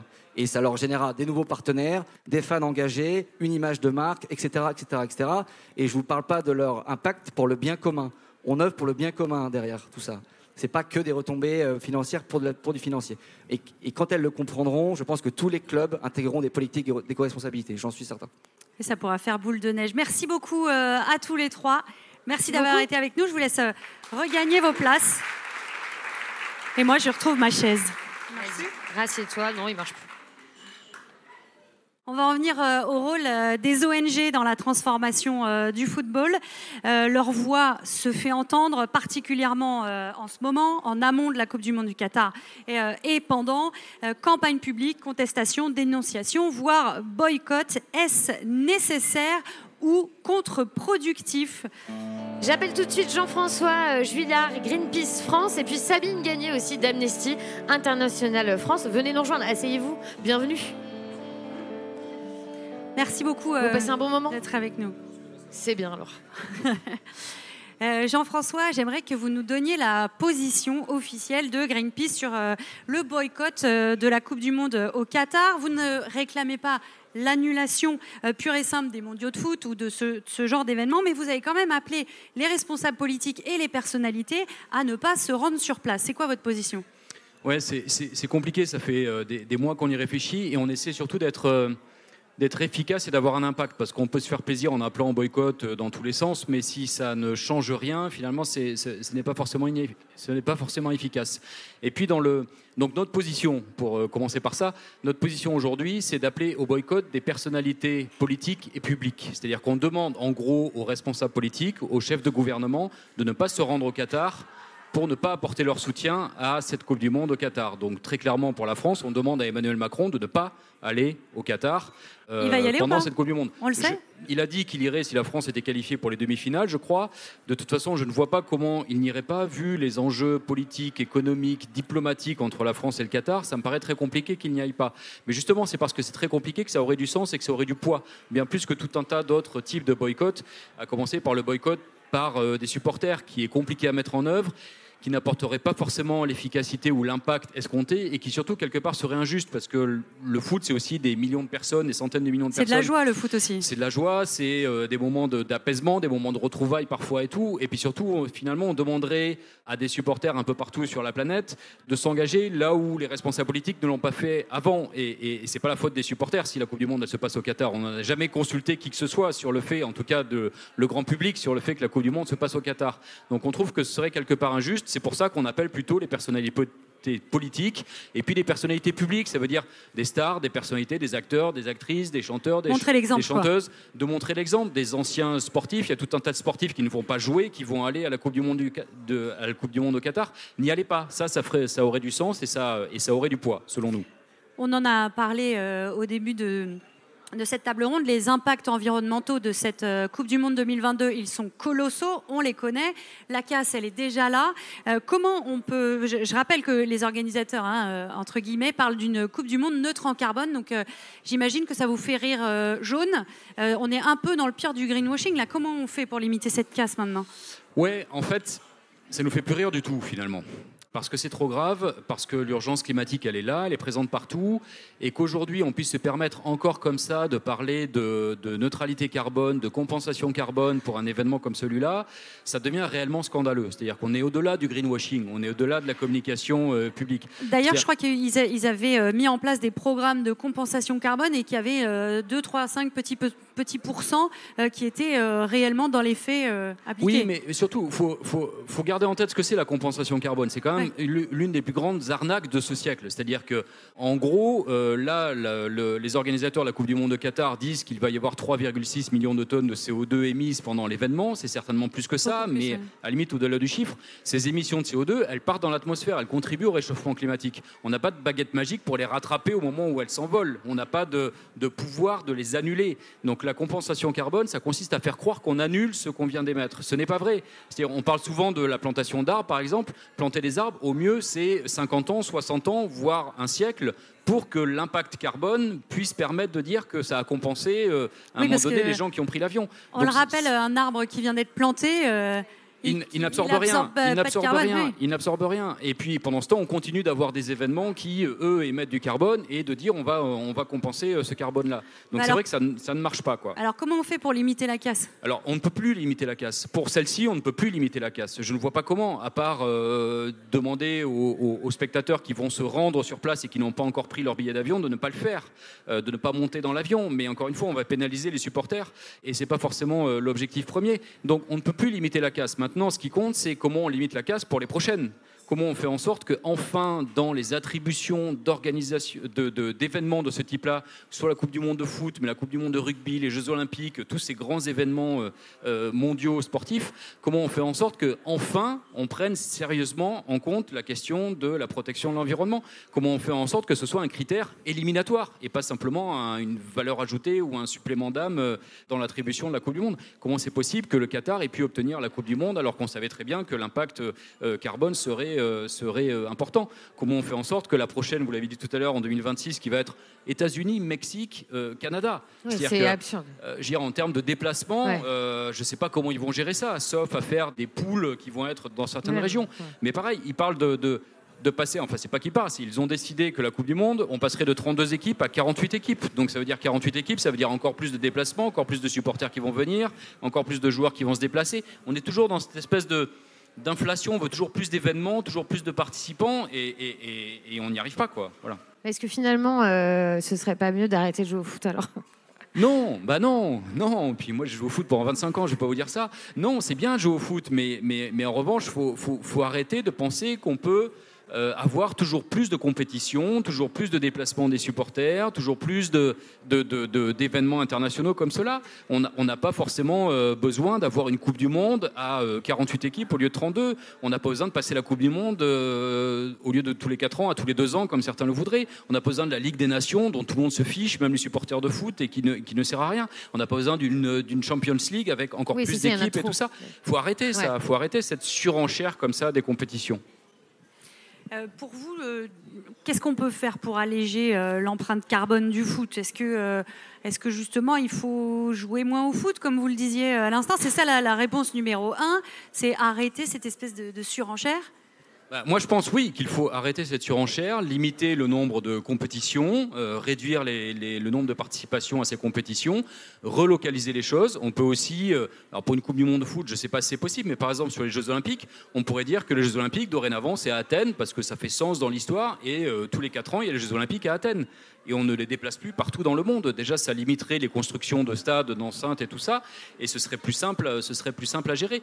Il y a tout un tas de choses comme ça à faire. Il faut aussi interdire, on parlait du sponsoring juste avant, à mon sens, il faut interdire le sponsoring d'événements par les entreprises les plus polluantes et responsables de la crise climatique. Nous, on se bat pour que la Coupe du Monde de rugby qui a lieu en France en 2023 est sponsorisée par Total.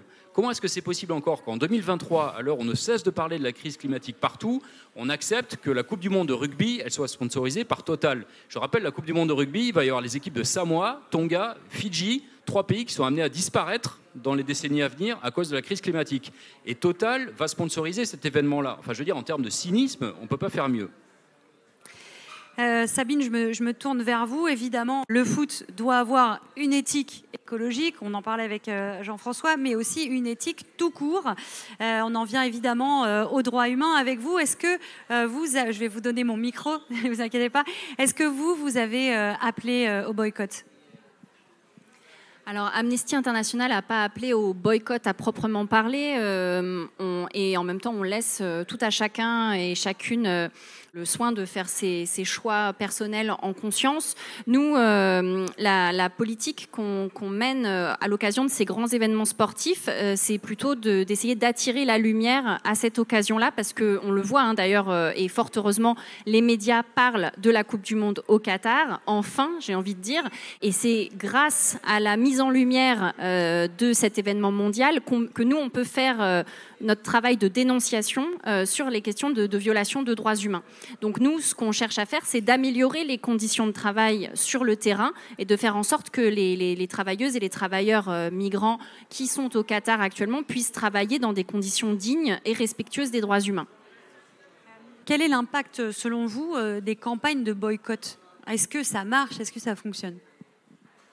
Alors, je pense qu'il y a un impact médiatique parce que on l'a vu là dans les précédentes semaines, mois avant la Coupe du Monde, les médias ont beaucoup parlé de ces actions de boycott. Il y a même des journaux, le journal quotidien de La Réunion qui a annoncé qu'il allait boycotter l'événement. Il y a certaines villes également, d'ailleurs les plus grandes villes de France on boycotte l'événement puisque de fait il n'y a pas, il y a Paris, Marseille, mais Bordeaux. Il n'y a pas d'écran qui vont projeter les matchs. Donc c'est un peu une forme de boycott. Bon, en réalité, il y a aussi les enjeux de la crise climatique et des tensions énergétiques derrière. Mais donc les médias se sont beaucoup intéressés à cette question de faut-il boycotter ou pas. Et puis on le voit tous dans notre entourage. Enfin, c'est aussi un sujet de conversation dans les soirées. Est-ce que toi tu vas regarder ? Moi je sais pas. Oui, non. Donc en fait, et pourquoi en fait derrière les gens après parlent des enjeux derrière. Donc c'est plutôt une bonne chose entre guillemets que le débat ait lieu et donc quelque part le sujet boycott est bon aussi pour la cause entre guillemets puisque ça crée le débat. Pour vous, éthique écologique et éthique morale, l'un va pas sans l'autre ? Alors oui, et pour nous, la crise climatique est aussi un enjeu de droits humains. Amnesty travaille également sur la crise climatique parce qu'elle a un impact sur les droits humains.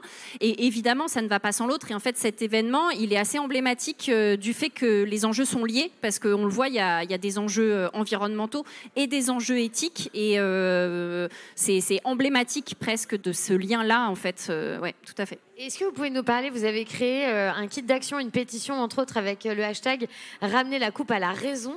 Vous allez être présent d'ailleurs un peu partout pendant ce mondial. Est-ce que vous pouvez nous en parler ? Oui, parce que Amnesty International, c'est une ONG d'action. Donc nous, on enquête, on alerte et on agit. Et donc on a mené des enquêtes sur le terrain depuis 2010 au Qatar, parce que notre premier rapport est sorti en 2013. Donc ça fait plus de 10 ans qu'on enquête sur les conditions de travail des travailleurs migrants et qu'on dénonce la politique qatari en la matière. Et on a créé cette campagne qui s'appelle Ramener la coupe à la raison. Et nous, on a toute une série de groupes locaux sur le territoire. On a quasiment 400 groupes locaux qui mènent aussi des actions d'information, de sensibilisation. Et on a fait agir les gens. Donc il y a une pétition en ligne qui s'adresse à la Fédération française de football parce qu'on lui demande d'agir très concrètement sur le sujet. Et on a également fait écrire des cartes postales aux joueurs qu'on a envoyées à Clairefontaine. Et on a essayé de les interpeller pour qu'ils prennent position. Donc il y a eu une lettre qu'ils ont écrite la semaine dernière, la lettre des Bleus sur le sujet. Mais donc ça, on a mis plusieurs mois avant de l'obtenir. Jean-François, la COP vient de se terminer. On le sait, les engagements des États sont largement en dessous de ce qu'il faudrait. S'ils font ce qu'ils disent qu'ils vont faire, on est à 2,6 de réchauffement climatique. J'ai une question très simple. Est-ce que globalement, pour vous, on peut continuer à jouer au foot de façon professionnelle avec un tel réchauffement ? Est-ce que ça va être possible ? Et est-ce que c'est pas ça aussi qui menace le foot ? En fait, il y a un risque, mais comme tout un tas d'activités dans notre société, il y a un risque qu'avec 2,6 de réchauffement climatique, voire plus, eh bien finalement, tout un tas d'activités reste le privilège de quelques-uns, au détriment de la grande majorité. Parce que, oui, si on est capable de faire des stades climatisés, ça veut dire que même à 4 ou 5 degrés de réchauffement climatique, on pourra toujours jouer au foot dans des stades climatisés. En revanche, ça deviendra un privilège de riches. Et ça trahit un peu l'esprit du foot, qui est quand même un sport très populaire et démocratique au départ. On le voit bien, les premiers pénalisés par les conséquences de la crise climatique sont les populations les plus démunies. Et ça vaut pour des activités sportives comme le foot, mais aussi pour la capacité à avoir une activité professionnelle, à simplement rester en vie, avoir accès à de l'eau, avoir accès à une alimentation saine, etc. Et donc il y a effectivement le risque que les premiers pénalisés par ce réchauffement, en termes de pratique du foot, ce soient les pays qui n'ont pas les mêmes moyens que le Qatar ou d'autres, des stades qui ne pourront pas être climatisés, dans lesquels on ne pourra pas jouer. Mais ça arrive, ne pensons pas que ça va arriver dans 50 ans et que ça va concerner quelques pays seulement. Ça arrive déjà ici. Enfin, on le voit quand il y a des vagues de chaleur. Déjà, dans le foot amateur en France, il y a des moments où les entraîneurs disent là, on ne peut pas jouer, on décale l'entraînement, ou le match, on va le faire un peu plus tard parce qu'à 14h, il fait trop chaud. On est déjà là. Et ça, c'est quelque chose qui est nouveau aussi. Nouveau parce que ça n'existait pas avant ou ça existait moins avant. Et ça va se répéter. Plus les vagues de chaleur vont être, et c'est ce que tous les scientifiques du climat disent, plus ces vagues de chaleur vont être intenses, longues et répétées, plus ça va impacter nos vies. Et dans nos vies, il y a aussi la pratique sportive. Oui. Merci beaucoup Jean-François. Merci à tous les deux pour ce constat du rôle des ONG. Merci beaucoup. Je vous laisse reprendre votre place. Bon, on a un constat pas vraiment réjouissant quand on entendait parler, Jean-François, d'un monde à 3 degrés où on a du mal à jouer au foot. Justement, c'est peut-être le moment d'apporter des solutions alors. Ouais. On va se remonter le moral un peu. Il y a des solutions, oui. Il y a des acteurs qui s'engagent pour de vrai et avec des vraies initiatives, pas seulement pour repeindre en vert vaguement un milieu très peu écolo, mais pour changer le système et pas seulement, on en parlait, en plantant des arbres dans des régions reculées. Les porteurs de solutions, justement, on les accueille. Arnaud Gandet. Vas-y, joue, ça te fait plaisir. Arnaud Gandet, président de Match for Green. Romain Lauvergnat. Et je vais à nouveau laisser ma place. Allez. T'es sûr que tu veux pas que je la laisse? Et Marin Pugnat de l'Agence parisienne du climat. Merci pour la musique et merci à tous d'être avec nous. Arnaud Gandet, je m'adresse à vous. Vous êtes président du mouvement Match for Green. C'est une plateforme de formation en éco-responsabilité pour les clubs. Bref, vous proposez des contenus de formation. Match for Green qui a d'ailleurs rejoint le club des associations partenaires de Game Earth. Pour résumer, Arnaud, avec Match for Green, n'importe quel club amateur peut devenir un peu un pro en éco-responsabilité?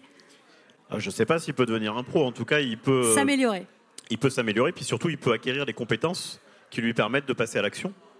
Parce que notre croyance à nous, c'est d'abord de sensibiliser les acteurs, bien évidemment, mais aussi de les former pour qu'ils acquièrent les compétences et permettent de passer à l'action, et puis aussi d'engager leur communauté. Donc, c'est autour de ces 3 piliers qu'on a construit cette association, et on a déjà une centaine d'heures de formation à destination des dirigeants sportifs. Mais je voulais dire quelque chose juste avant, parce que pour moi, c'est quand même un enjeu. Si vous regardez le panel des gens qui sont ici, je pense que la moyenne d'âge, elle n'est pas très élevée.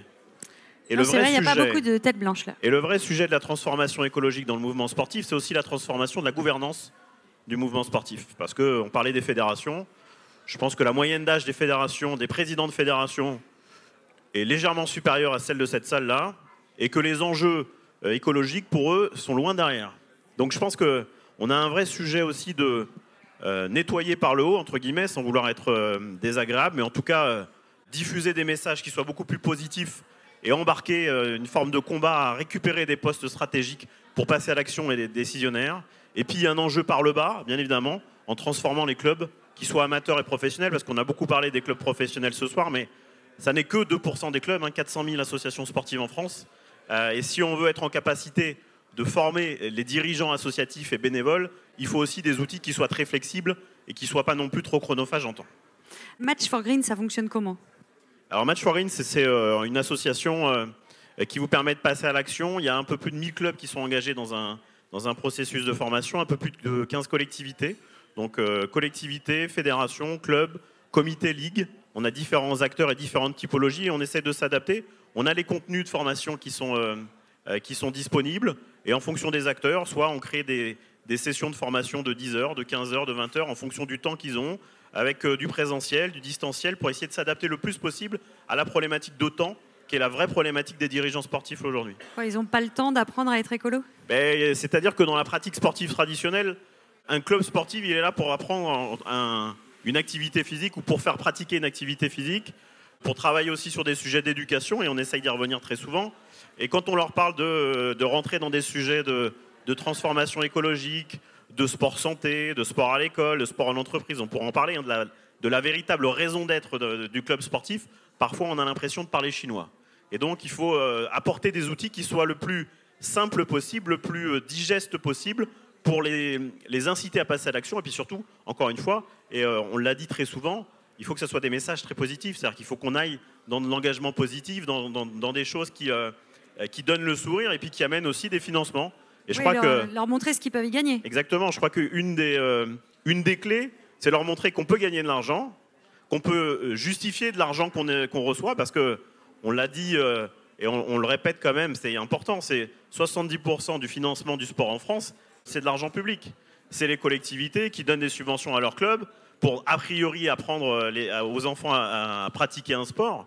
Mais justement, profitons de ces sujets et de ce financement pour dire on peut peut-être un peu éco-conditionner les subventions qu'on donne à nos associations sportives. Merci beaucoup. Tout le monde en même temps, vous êtes tous généreux. Ouais, moi j'aimerais bien qu'on donne la parole à Romain. Bonjour Romain. Romain, tu as créé Stadium Go. Et alors apparemment, de ce que j'ai compris, si tout le monde utilise Stadium Go, on peut réduire de manière monumentale l'empreinte carbone d'un match. Mais alors comment ça se passe ? Alors c'est bien parce que du coup, j'ai plus rien à dire.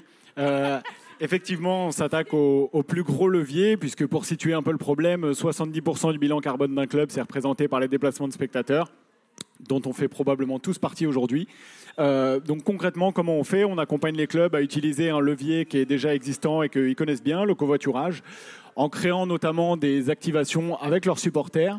Je rejoins un peu ce qu'a dit Arnaud. Le but, c'est pas de dire aux gens qu'ils vont au stade en voiture, que c'est pas bien et que c'est à cause d'eux que la planète est en train de brûler. Le but, c'est simplement de leur dire que ce que tu fais, c'est cool, c'est un plaisir, mais que si tu utilises le covoiturage, qui est un des moyens pour te rendre au stade un peu plus doux que les autres, tu vas contribuer à ton échelle. Donc il y a un vrai travail de pédagogie. Concrètement, on accompagne, comme vous pouvez le voir, des clubs et une quarantaine d'organisateurs à pousser le covoiturage pour se rendre au stade, puisque concrètement, si on symbolise 4 personnes qui vont au stade avec leur voiture ou une personne avec 4 personnes dedans, le ratio est vite fait et c'est la planète finalement qui gagnera. Et ça marche déjà ? Ça marche plutôt bien. On a eu la bonne idée de se lancer avant le Covid, donc on a dû être un peu patient. Mais aujourd'hui, on accompagne une quarantaine d'organisateurs d'événements. Et pour finir sur une note un peu plus positive, on constate quand même qu'il y a une vraie dynamique de changement qui s'instaure aussi depuis l'été, comme le disait Alexis tout à l'heure. Il y a une volonté d'agir, même si, comme toujours, c'est très français, on a pas mal de retard. Mais c'est du covoiturage, par exemple, si on prend un match Lyon-Saint-Etienne, par exemple. C'est du covoiturage des Stéphanois qui vont à Lyon. Comment ça marche ? Alors, c'est pour tout le monde. L'avantage, comparé à d'autres types de covoiturage qui pourraient exister, c'est que là, je vais voyager avec des gens qui partagent ma passion. Donc, il y a une dimension sociale assez forte, finalement. C'est sympa, en plus. Et en plus, il y a ce rôle de pédagogie que font les clubs en mettant en service cool et fun auprès des supporters, sans leur dire encore une fois que c'est pas bien ce que tu fais. Et la bonne nouvelle aussi, c'est qu'on encourage les clubs à récompenser le covoiturage, puisqu'on estime qu'il doit être encouragé. Et donc, si on prend l'exemple de l'Olympique Lyonnais avec qui on travaille, si demain je fais un covoiturage pour aller voir un match de Lyon, j'ai ma place de parking au pied du stade qui est offerte. Et donc ça, on voit que le fait de récompenser les gens pour favoriser l'adhésion de la pratique, c'est un vrai levier. Effectivement. Alors, on va aussi parler du plastique. Parce que l'impact du foot, l'impact dans les stades, c'est ça aussi. Des bouteilles plastiques, en veux-tu, en voilà. Marin Pugnat, vous êtes de l'agence parisienne du climat et vous avez lancé Sport Zéro Plastique. Qu'est-ce qu'on fait ? On tire un trait sur le plastique à usage unique dans les stades ? Ouais, c'est l'objectif. Alors là, nous, on se concentre sur les clubs sportifs amateurs.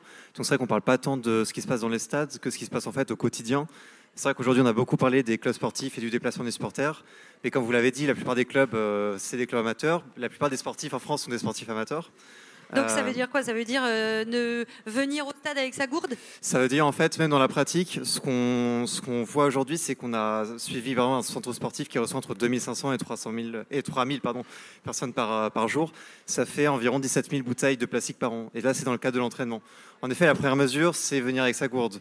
C'est un peu la mesure magique. Ça implique quand même parfois des petits investissements. Par exemple, un point d'eau. On parle notamment du football où il y a beaucoup de consommation d'eau pendant les entraînements. Ça implique aussi d'avoir un point d'eau à proximité. Mais c'est vrai que déjà, c'est le premier geste pour les clubs sportifs pour réduire assez significativement leur consommation de plastique. Et ça, vous avez des bons retours. Enfin, c'est facile à faire passer comme mesure parce que ça paraît assez évident. C'est assez facile. En fait, on a essayé de se concentrer vraiment sur les mesures qui étaient faciles à mettre en place parce que voilà, les clubs amateurs ont souvent assez peu de temps à consacrer à ces sujets, assez peu de moyens également. La bonne nouvelle, c'est que la plupart des solutions qu'on a d'ailleurs synthétisées dans un guide que vous pouvez voir ici, c'est des solutions vraiment faciles. Et en effet, ça passe bien parce que les adhérents comprennent pourquoi on le fait. Souvent, ils sont assez demandeurs. On a un public assez jeune aussi qui pose des questions, qui peut être plus fier de son club quand il voit qu'il s'engage. Et en effet, la première mesure qui est de rendre la gourde obligatoire, c'est quelque chose qui passe tout à fait. Et après, on peut aller encore plus loin pour essayer de limiter, par exemple, pendant les événements. Aujourd'hui, pendant les événements, il y a énormément de gobelets en plastique qui sont jetés. Même si on va chercher du côté des goodies ou de la signalétique, en fait, à chaque fois qu'on creuse, on se rend compte qu'il y a encore des progrès à faire. Et ce projet où on a suivi 10 clubs qu'on était en compétition pour faire le meilleur projet zéro plastique, on prouvait qu'en fait, il y avait des solutions qui existaient assez ingénieuses, assez faciles à mettre en place pour réduire à tous les niveaux le plastique dans la pratique du sport. Mais on parle de la bouteille plastique, mais c'est quoi les autres sources de plastique dans le foot amateur ? C'est vrai que c'est surtout la bouteille, hein. Et aussi pour les événements, ça va être les gobelets. Ce qui est assez significatif, c'est le matériel sportif.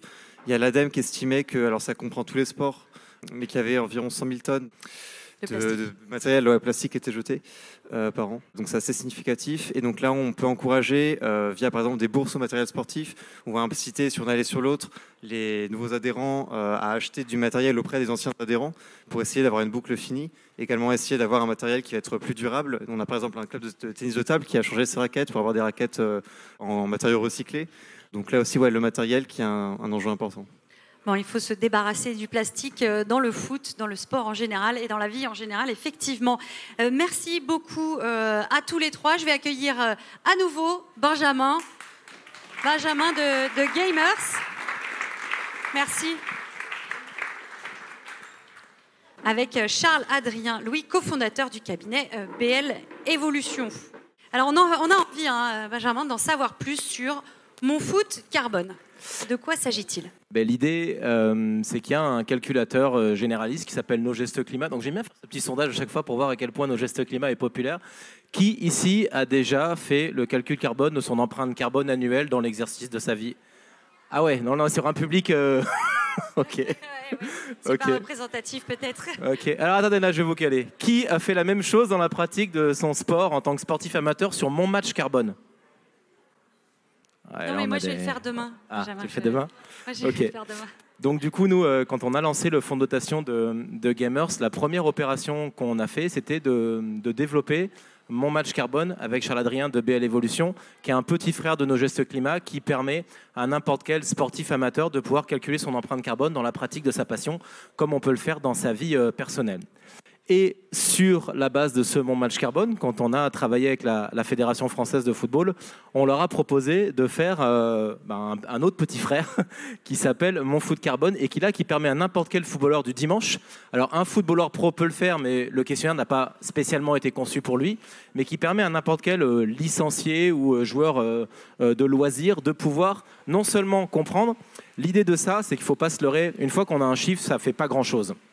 L'idée, c'est qu'à travers le parcours utilisateur, en vous posant les questions pour remplir votre empreinte carbone et mettre un chiffre, en fait, vous allez comprendre certains facteurs d'émission auxquels vous n'auriez peut-être pas pensé.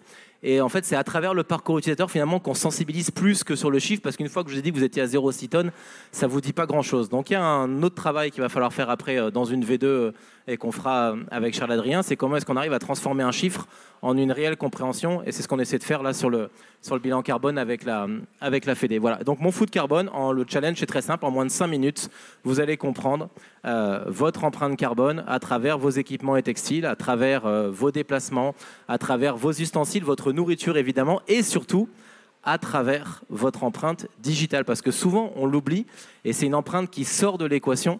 C'est que quand on passe 2 heures sur Mon Petit Gazon, quand on squatte la Première Ligue le week-end, ou quand on regarde sur son téléphone ou autre beaucoup de matchs, la consommation, elle a une empreinte.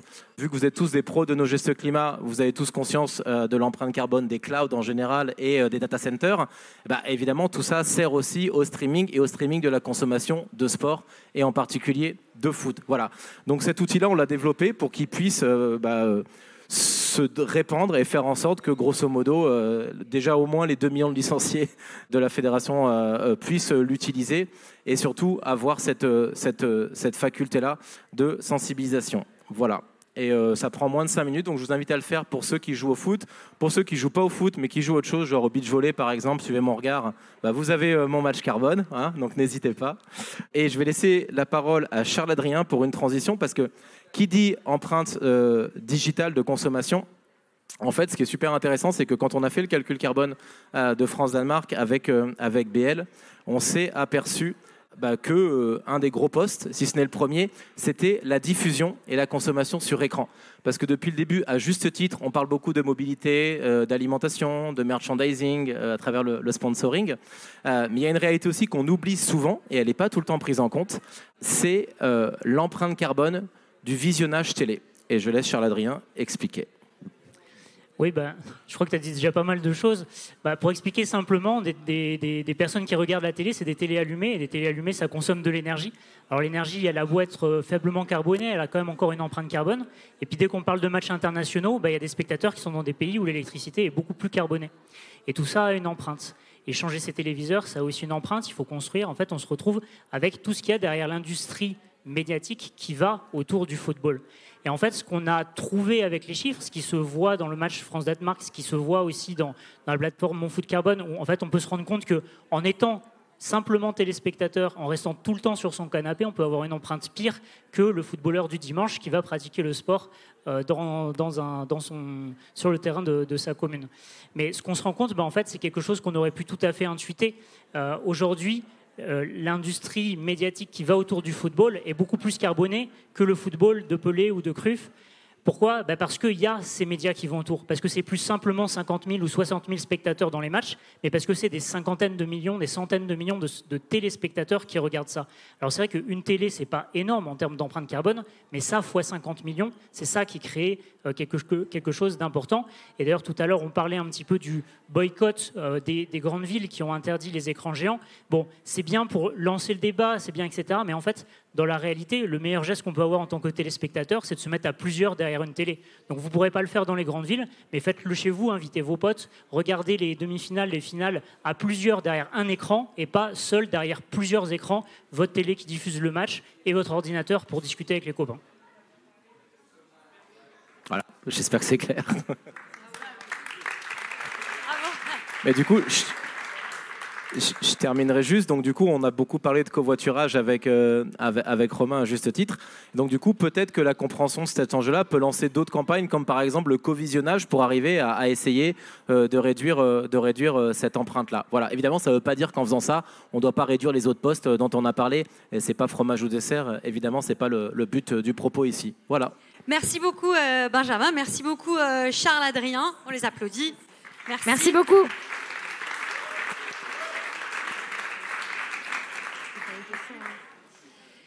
Allez, on va essayer de tirer ensemble les conclusions, les enseignements de cette soirée. Clairement, pour l'instant, Anso, le foot et l'écologie, moi, si j'ai bien compris, ça fait deux. Ouais, mais bon, il y a quand même 2-3 solutions. Moi, j'ai bon espoir. Il faut avoir l'espoir. Voilà. Ouais, faut avoir sinon, c'est l'espoir. foutu. Pour qu'il y ait une transition, on l'a compris, elle doit être non plus volontaire, avec des clubs qui traînent les crampons, parce que j'avais envie de faire un jeu de mots pourri pour la fin. Ouais, elle mérite là, elle mérite. Hein.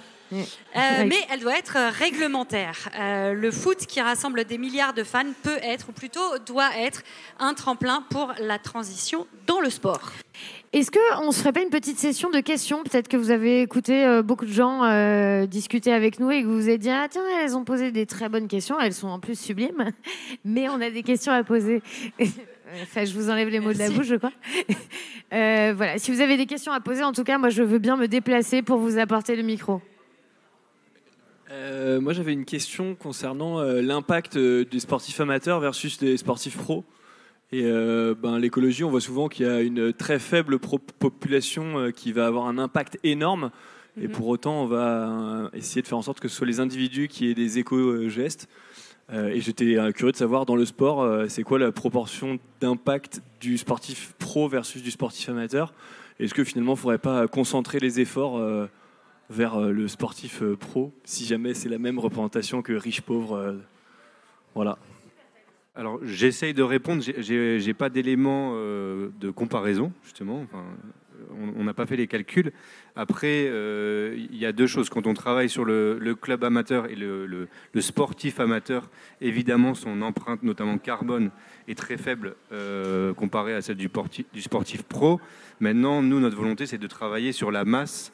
On en a parlé au début, mais juste concernant le football, c'est 2,2 millions de licenciés. C'est 15 000 clubs amateurs, c'est 1 million de matchs par an. Donc le but, c'est de travailler à ce niveau-là. L'autre travail sur le sportif professionnel, on en a parlé un peu aussi, mais c'est d'augmenter son niveau de connaissance dans un premier temps, justement pour qu'il fasse en sorte, lui, de passer à l'action. Voilà, il y a ces deux leviers de travail un peu différents sur ces deux populations-là. Jean-François ? Ouais, j'ai pas de chiffres non plus, mais peut-être que les gens de BL les ont ou pourraient les fournir. Mais si on en juge par tout ce qui a été dit ce soir, à savoir que les leviers les plus importants en termes d'émissions, c'est les transports et le visionnage à travers la consommation d'énergie, à travers les matériaux pour fabriquer les télés et tout, c'est clair que le sport pro est loin devant le sport amateur. Parce que c'est le sport pro qui fait déplacer les gens, c'est le sport pro qui génère des centaines de millions de visionnages. Donc moi je pense qu'il faut relativiser tout ça et éviter de faire porter la culpabilité ou le poids de ces changements-là sur le sport amateur. Et puis après il y a aussi, on le sait, une question d'exemplarité et que le sport pro il est aussi prescripteur par rapport à tout un tas de choses. Et ça c'est difficile à mesurer avec des chiffres, mais ceux qui peuvent déclencher des changements, c'est plus les sportifs professionnels que les sportifs amateurs. Est-ce qu'il y a d'autres questions ? Ah bah oui, bah bien sûr. Bon, j'ai pas les chiffres exacts, je vais dire comme les autres, parce que personne n'a fait le bilan carbone de tous les amateurs de France qui font du football. Par contre, on peut donner un ordre de grandeur qui est en fait assez simple. C'est où va l'argent et d'où il vient. Et tout à l'heure, j'ai entendu dire 70% des financements sont publics et sont au niveau amateur. Et grosso modo, je pense que l'ordre de grandeur, il doit être comme ça. Mais pour autant, je rejoins le discours de Jean-François, c'est que vous avez peut-être la moitié, un peu plus de la moitié qui est diffusée sur des centaines de millions de personnes et un peu moins de la moitié, c'est un peu moins de la moitié, mais qui est diffusée sur des centaines de personnes. Et donc quand on regarde l'impact de l'un par rapport à l'autre, c'est sans comparaison possible. Et un événement comme la Coupe du Monde, évidemment, c'est un point, c'est un centre médiatique. On a dit 3,6, alors je crois que d'autres personnes ont calculé plutôt 7 millions de tonnes de CO2. 7 millions de tonnes de CO2, pour comprendre, c'est plus de 1% de tout ce que fait l'ensemble des Français sur une année. C'est assez significatif quand même comme chiffre pour un événement, certes mondial, mais pour un événement. Donc il y a les deux leviers. Et sur le levier global, les sportifs pros, il y a tout un tas de leviers activables, il y a toute une industrie à mettre en route. Sur le levier perso, je repense aux solutions qui ont été données, ne serait-ce que partir à son match en covoiturage, je ne sais plus qui était la plateforme de covoiturage, à 4 pour aller à son match qui est à 30 km de chez soi, et c'est déjà une réduction. Et surtout, ça nous entraîne aussi dans nos autres gestes de nos quotidiens, la manière dont on fait de la voiture, etc. Parce que le sport doit être un vecteur qui nous permet de comprendre notre impact global et notre impact en termes de déplacement, en termes d'alimentation, en termes d'utilisation du textile, etc. Bonsoir. Alors, donc là, le foot est le thème de la soirée, j'imagine, de par sa popularité et de tout ce que ça implique. Mais je voulais savoir s'il y avait d'autres sports qui étaient concernés, qui pouvaient jouer les locomotives, et s'ils étaient sensibles à ce genre d'action dont vous nous avez parlé. Et comment ? Alexis, peut-être ? Alors évidemment, le foot, c'est le sport par excellence qui a le plus grand nombre de supporters, qui a le plus gros impact, mais il y en a d'autres. C'est ça, c'est aussi pour ça. Bon, moi, je suis passionné de foot à la base, donc on a commencé par là, mais on accompagne déjà des acteurs dans le hockey sur glace, le volley, le basket. Donc on voit qu'il y a une dynamique qui se crée. Forcément, le foot, c'est celui qui déplace le plus de foule. Donc, entre guillemets, c'est celui qui doit donner l'exemple. C'est un peu le grand frère de tous les autres. Mais néanmoins, on constate, en tout cas nous, à notre échelle, dans la mobilité et le covoiturage, qu'il y a une vraie dynamique pour aller de l'avant et pour montrer que ce n'est pas parce qu'on ne déplace pas autant de monde ou parce qu'on n'a pas la popularité du foot qu'on est un sport un peu plus confidentiel, qu'on ne va pas s'engager. Donc, il y a aussi plein de belles actions qui sont faites par la Ligue de basket, de volley et d'autres, pour ne citer qu'eux. En tout cas, à notre échelle sur la mobilité, il y a pas mal de gens qui veulent agir. Et je pense que globalement, ils regardent un petit peu ce qui marche dans le foot et ils essayent de répliquer à leur échelle avec aussi leurs moyens, puisqu'on revient sur la question financière. Merci beaucoup. Bonsoir, Philippe Sans. Ce n'est pas une question, c'est plus une réflexion. Et je vous invite à réagir là-dessus. On parle de contraintes énergétiques qui nous arrivent dessus très rapidement. On parle de délestage, donc il va y avoir des coupures d'électricité qui vont arriver dans les semaines, dans les mois qui viennent. Il y a des communes, des petites communes qui ont de plus en plus de mal à payer les factures d'énergie et donc les factures des clubs sportifs et des clubs de foot. Donc on a beaucoup parlé d'actions positives, on va être confronté également à des contraintes. Donc est-ce que ces contraintes vont nous permettre de construire le sport de demain ? Voilà la remarque, si quelqu'un veut réagir là-dessus. Sur la question. Ça réfléchit. Effectivement, c'était plutôt une remarque, mais... C'est la réflexion. Effectivement, sans électricité, on ne va pas pouvoir jouer au foot. Est-ce que quelqu'un a d'autres questions ? Oui, alors tout à l'heure, vous disiez que Total n'est pas légitime, mais Total a le fric et la puissance. Donc si on évince Total, on remplace par qui ? Et qui serait prétendant ? Parce que derrière, le foot doit vivre, les supporters doivent s'enthousiasmer. Et ça ne doit pas être une sanction. Non, bien sûr, mais c'est pour ça que j'ai dit tout à l'heure, nous, notre demande, c'est que les industries les plus polluantes ne puissent plus sponsoriser des événements comme cela. Total, pour la Coupe du Monde de rugby, c'est 1% du budget total prévisionnel pour l'organisation de cet événement. Donc c'est 8 millions d'euros. On peut se dire que c'est à la fois beaucoup d'argent et peu pour un événement de cette ampleur-là. Donc nous, quand on a rencontré le comité d'organisation de la Coupe du Monde de rugby, c'est ce qu'on leur a dit. On leur a dit, est-ce que vous prenez le risque de gâcher cette fête pour 1% du budget ? Est-ce qu'il n'y a vraiment pas moyen de faire autrement ? La réponse a été on va vous répondre, sauf que depuis on n'a pas eu vraiment de réponse et que globalement Total est toujours dans les sponsors et on trouve ça très regrettable parce que oui, je pense qu'il y a d'autres moyens de financer les compétitions internationales.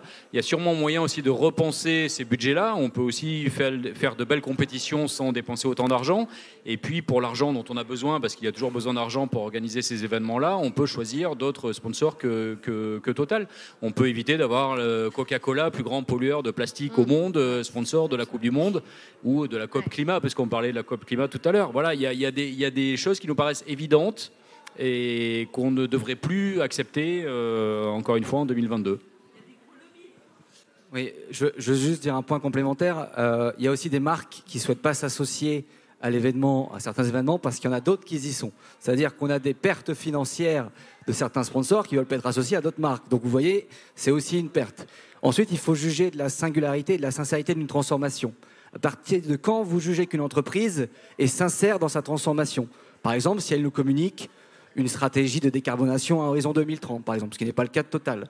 À partir de quand vous avez cette sincérité? Et nous, c'est sans cesse un débat qu'on a. Certaines banques, par exemple, encore sponsors du sport, continuent année après année à faire des investissements et des forages pétroliers, à subventionner des forages pétroliers en Antarctique et autres. À partir de là, on se dit, bon, les gars, vous n'êtes pas du tout sincères, c'est encore du greenwashing, vous continuez vos investissements, donc on ne veut pas travailler avec vous. Donc il faut vraiment aussi juger de ça. Voilà. Et moi, justement, pour parler de courage, en fait, Paris 2024 a décidé de se passer de Total comme sponsor. Ils n'en ont pas voulu parce que c'était trop polluant et c'était trop problématique. Et pour répondre à la remarque qui a été faite par là, en fait, c'est dans le changement structurel, c'est dans le cadre du plan de sobriété qui a été mis en place. Et là, il y a une quarantaine de mesures à destination des clubs professionnels, amateurs, des piscines, etc., pour réduire son impact sur l'environnement. Merci beaucoup. Merci à tous. Vos questions qui ont apporté d'autres pierres à l'édifice. Je vais appeler Benjamin à nous rejoindre. Benjamin, pour un petit mot de la fin. Benjamin, est-ce que tu as encore ta voix? Oui, j'ai encore ma voix, c'est bon. Eh bien, alors déjà, miracle, on a tenu le timing, ouais. Donc ça, c'est un miracle. Et on a eu des questions, ça c'est chouette, parce qu'on ne sait jamais si on va avoir des questions dans ces cas-là, mais bon, on a une audience qui est au top, donc voilà. Et je vais faire très court, je voulais vraiment sincèrement vous remercier, parce que mobiliser, c'est jamais facile, mobiliser en soirée, c'est jamais facile, surtout en semaine. L'idée aussi, c'était de manière positive, parce qu'il y a eu beaucoup de discours autour des boycotts, on a eu un débat là-dessus, mais c'était d'avoir une démarche assez positive pour dire, si vous n'avez pas envie de regarder un match, plutôt que de ne pas savoir quoi faire ou trouver une alternative, venez discuter autour de ce que peut être un foot plus vertueux et plus en phase avec les enjeux climatiques. Donc je voulais sincèrement remercier tous nos intervenants parce que vous avez tous dit oui sans sourciller. Et ça, c'est non seulement une marque de confiance, mais surtout, ça montre qu'il y a envie aujourd'hui de discuter et de débattre sur ce sujet. Maintenant, c'est bien de blablater et de parler. On a essayé d'être dans notre rôle aussi ce soir. Ce soir, je tiens à préciser que c'est une soirée qui est organisée et financée par le Fonds de dotation de Gamers. Donc, elle est porteuse d'une mission d'intérêt général. D'où le fait qu'elle soit gratuite et ouverte à tous. Ça fait partie de notre job aussi de diffuser cette richesse, cette information pour que tout le monde puisse réfléchir, avoir des outils. On a essayé de proposer des propositions aussi pratiques. Voilà. Je tenais aussi à remercier nos deux super co-animatrices qui ont... Arrêtez! Petite chose. Voilà. Ça, c'est l'avantage d'être un senior, c'est qu'on a toujours 2-3 personnes à appeler pour filer un petit coup de main, ça c'est cool. Et je tenais à remercier les équipes de Gamers, en particulier Charlotte, qui n'a pas compté ses heures pour organiser cette soirée. Gaël, Benoît, voilà. Bon, moi, après tout ça, j'ai un espoir qui est né en moi de me dire et si Évidemment. Kylian Mbappé devenait Égérie Charavoile. Égérie SNCF. Ouais. Je sais pas pour vous, mais moi j'y crois. Là, ça y est, tout d'un coup, je me dis c'est possible. On y croit. En tout cas, sachez qu'on va remballer, mais qu'il y a Fauve qui va faire un petit concert dans 30 minutes. Donc, ce que je vous propose, pendant qu'un verre est brisé, c'est pas, on va dire que ça porte bonheur, apéro, quoi. Hein? Donc, à faire apéro, quoi. Merci à tous, en tout cas. Merci à tous et bonne très bonne soirée à tous. Merci. Merci pour votre écoute. Toutes nos émissions sont disponibles en podcast sur larecyclerie.com. Vous pouvez également suivre nos actualités sur Facebook, Instagram ou, encore mieux, venir échanger avec nous à la Recyclerie, au 83 boulevard Ornano à Paris, métro porte de Clignancourt.